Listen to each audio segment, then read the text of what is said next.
Iran's President Ahmadinejad has accused the West of being behind the bombings which killed leaders of the Revolutionary Guard. Priya Shri is in Washington for us tonight.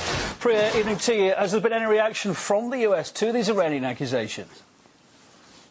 Well, I think many people are saying that these allegations are shocking. So the group that claimed responsibility for these attacks is a Sunni separatist group called Jundullah, or the Soldiers of God, and reports show that they have links to Al-Qaeda. So how in the world could the United States be linked to this group? Well, joining me to help talk about it is author Webster Griffin Tarpley. Webster, thanks so much for joining me. Thank you. There's no confusion. Al-Qaeda itself is a kind of CIA Arab Legion created during the Soviet presence in Afghanistan.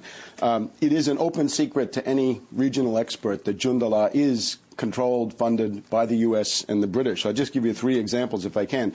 The London Daily Telegraph in February 2007 quoted an anonymous former high CIA official saying that Jundullah operates on the CIA classified budget.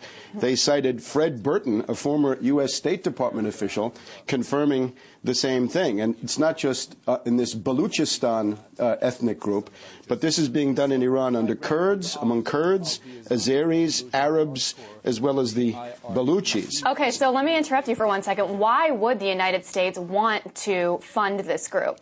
The goal is the shattering and the destruction of the territorial integrity of Iran and also of Pakistan. With Iran, there are these ethnic subsets, again, strong Arab, Kurdish, Azeri, and Baluchi minorities.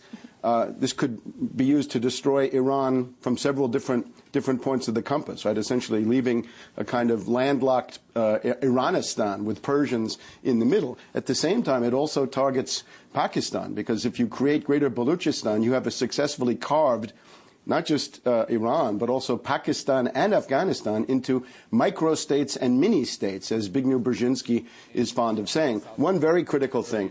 The most obvious thing in the world is to have a pipeline from the city of Gwadar in Baluchistan up over the Himalayas and into China.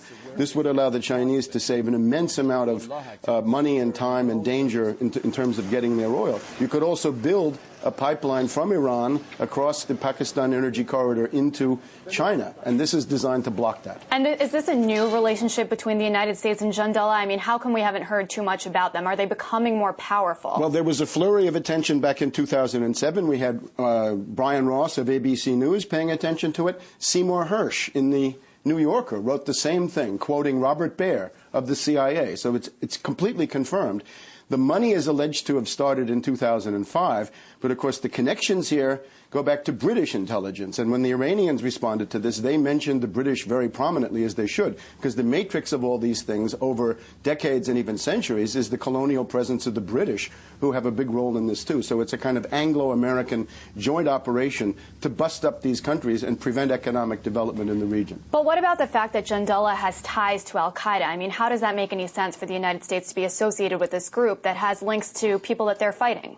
Well, this is a counter gang. My research, 9/11 Synthetic Terror Made in USA, shows that Al-Qaeda is the CIA Arab Legion created during the Soviet presence in Afghanistan, and that one of the founders is none other than Robert Gates, the man today who is the Secretary of Defense of the United States. He was Deputy Director of the CIA. He writes in his memoirs that he considered founding a CIA Arab Legion, but didn't do it. I take it to mean that he did do it at the time, and that's what we're dealing with Al-Qaeda. So if you can have all of these groups fighting each other, you successfully shatter and destroy the national states of the region. You prevent economic development, prevent the Chinese from getting their oil, and you can rule over this crazy quilt of mini-states and micro-states, according to what Brzezinski writes about in his books. That's pretty shocking stuff, Webster. Thank you so much for joining me, and we'll continue to keep you updated on the story from here in Washington, D.C., but for now, it's back to you in Moscow. Yeah, this is going to run for a bit more, isn't it? Priya Shri, they're talking to Webster Tarpley. Good